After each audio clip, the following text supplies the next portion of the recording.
miliyoona tuqaa tokkoo fi 3 argate Oromiyaan immoo miliyoona tuqaa tokkoo fi 2 argatan gaafii guddaadha. Hojii uumuu jedhamee Oromiyaa keessatti hojiin hin uumamu akkamitti naannoo Amaaraa keessatti qofti hojiin uumamaa yoo dhugaa walitti himne immoo hojii uumame naannoo Amaaraa keessatti hojiin barana uumame lola qofaadha. Hojii lolaa qofaadha. Faannoon lolarra jira, milishaa jedhanii, poolisii addaa jedhanii, milishaa jedhanii, poolisii jedhanii walumaa galatti Amaarri guutuun dargaggeessi Amaaraa jedhamu guutuun amma lolarra jira. Lolaaf kenname moo qarshiin kuni hojii uumuudhaaf kenname. Kanaaf kuni hedduu kan nama gaafachiisudha, kan hedduus nama taajjabsiisudha. Egaa biyyattiin suni eenyutu gaggeessaa akka jiruu fi maali akkamitti akka dhiibbaa geessisaa jiran. Warri kan hedduu galiin biyyattii sanii parsantiin 70 kan dhufu Oromiyaarraa. Galiin dhufu Oromiyaarraa ta'ee baasiidhaa irratti immoo walirra hirachuu irratti gaafa deebinee jennu warra kaanii gadiidha. Oromiyaan par kaapitaalii gaafa laallee jennee par kaapitaalii uummanni Oromoo akkuma kamii eenyu caala kan kaffalu uummata Oromooti.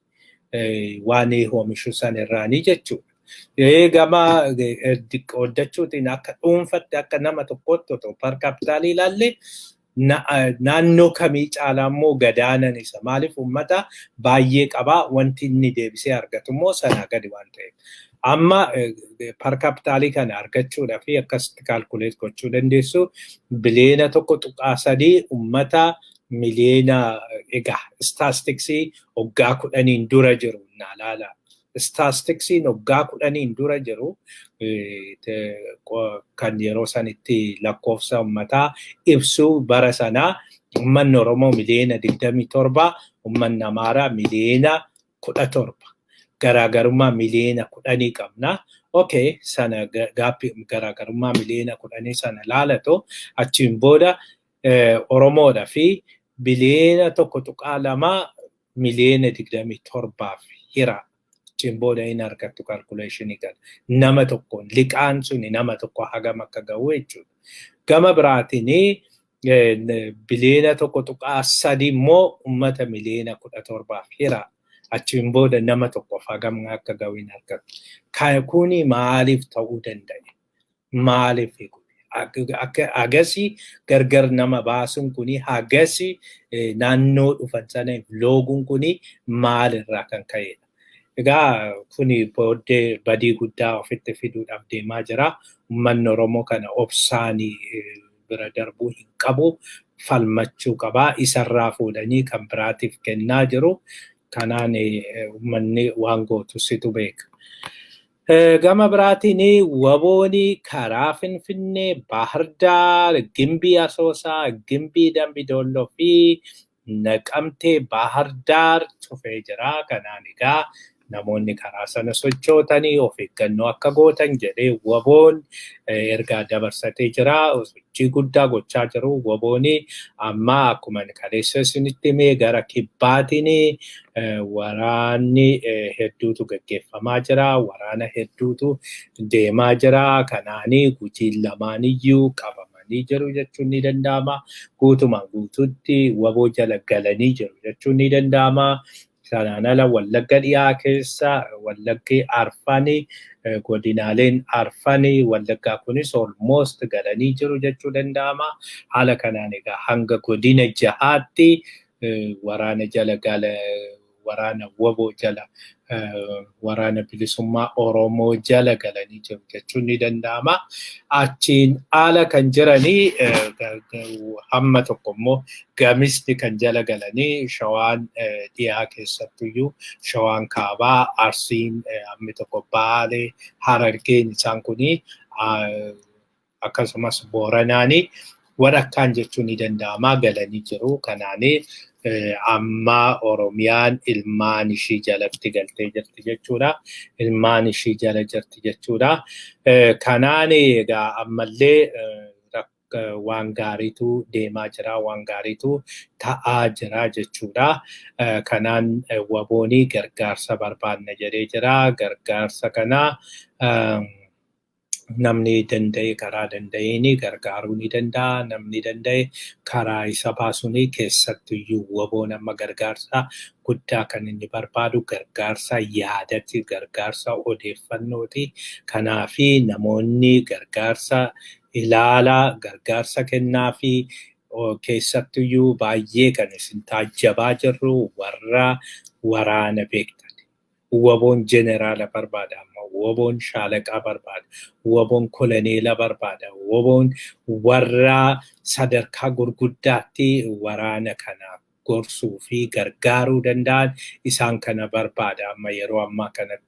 Kanaafiyyuu namoonni akkasii kun namoonni military strategy beektan, namoonni keessattuyyuu maappii dubbisuu dandeessan, military strategy sirriitti qorattan isaan kana namoonni meeshaa waraanaa gurguddaa kana hoogganuu yookiin makaanaayizidii kana orgaanaayizidii gochuu dandeessan. Isin amma hedduu barbaachistu, baay'ee barbaachistu. Kanaafi karaa danda'ameen WBO naannoo keessan jiran akka dubbistan isin gaafannaa. Biyya keessa namoonni akkasii hedduun akka jirtan hin beekna. Warri biyya alaa jirtan kunis karaa tokko waldaa kan qabdan jirtu. Waldaa warri qabdan kun waldaa keessaniin wal dubbistanii achiin booda gargaarsa uummata keenya barbaachisu gochuun isinirraa eegama.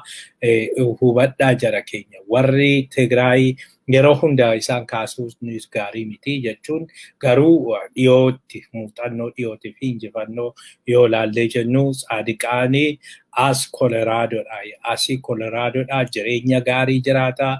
Jireenya gaarii otoo qabu isa dhiisee bosona deemee uummata kana ijaaree loltuu kana ijaaree asiin gahe.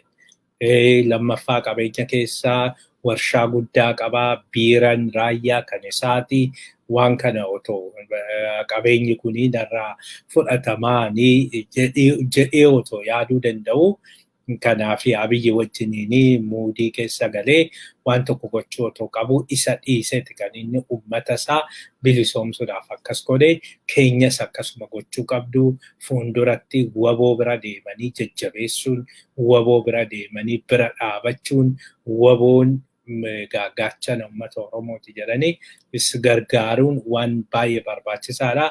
Kanaaf uummata keenya warri biyya alaa jirtan keessattuu Oromoonni Oromoo Military Association jettanii wayillee hundeeffattanii achiin booda waan tokkoon dhufuu dandeessu, gargaarsa kennuu dandeessu. Waan baay'eetu isinirraa eegama waan ta'eef jechuudha.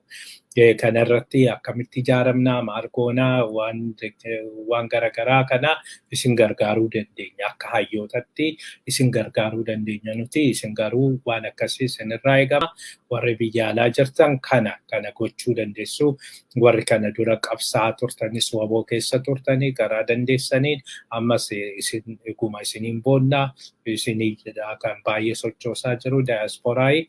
Isinis gargaarsi keessan akkasumatti itti fufuu qaba.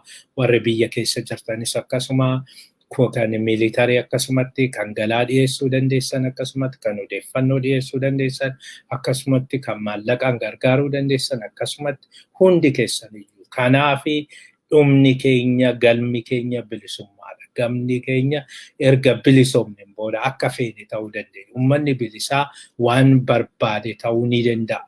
Uummanni bilisaa bilisaan mootii isaa filata. Gaggeessaa isaa filata. Amma yeroo gaggeessummaa irrattis wal lollus miti. Gaggeessan keenya WBOdha. Gaggeessan keenya warra achitti lubbuu isaanii takkittii sana dabarsanii kennanidha. Kanaafi achiin booda yoo isaan bilisummaa nuuf fidan, bilisummaan dimokiraasii nuuf fida. Bilisummaan dimokiraasii nuuf fide uummata nuti gadaan bullu, uummatni gadaan bulu warra gadaan bulu, gadaa keenya gabbifannee, dimokiraasii keenya gabbifannee, filannoo keenya waggaa 4 yoo barbaanne, waggaa 8 akka gadaa keenyatti yoo barbaanne filachuu ni dandeenya. Yeroo sanitti, yeroo kan dhabnes kan ijaaruu qabnus isa kanaa. Namni tokko waggaa 5 yookiin waggaa 8 sana booda kan bulchu hin barbaadu. sana booda dhalli walirraa fuudhuu qaba. Dhalli hundi jenereeshiniin hundi geggeessummaa walii dabarsee kennuu qaba. Aadaa godhachuu qabna sana akkuma aadaa keenya hin qabnu sana aadaa keenya deebisannee achiin gaachuu qabna. Sana godhachuuf garuu bilisummaan nu barbaachisa. Nuti amma yeroo ammaa kanatti hacuuccaa jala otoo jiru gadaa deebifannee qeerroon deebi'ee foolleen deebi'ee waan hundi deebi'ee waan hundi galte jennee amannee booddeerra otoo rafnuu nu harkaa fudhatan otoo rafnuu nu harkaa waan nu harkaa buusanii takkaa bakka hin geenye bakka deemnee deebinee qileetti banne gaara baaneeti gaararraa qileetti nu gatan qilee sana keessaa ba'uu qabna. Uummanni Oromoo yeroo kamii caalaa haala sodaachisaa keessa jira. Egaa kanaan gara itti aanutti deemnaa. Abiyyi mirga namaa Itoophiyaa abboota akka qoratuu fi gaafatee jira. Egaa kana dura mirgi namaa waan garagaraa gar-tokkee ta'ee gam-tokkee ta'ee qorachaa ture. Oromiyaa keessatti gaafa waa ta'ee warra miidhame gam-tokkeen warri miidhame kana jedhanii warra miidhame gara tokko baasanii gara tokko fakkeenyaaf iddoo garagaraatti akka kana duras isinitti himne Shaashamannee iddoo garagaraatti wanta ta'e gaafa laallu Ambootti waan ta'e gaafa laallu uummata Amaaraa qofatu miidhame waa'ee miidhaa Amaaraa qofa nutti himaa Oromoon achitti miidhame hin dubbatamu sana gochaa turanii amma yeroo Tigraay keessatti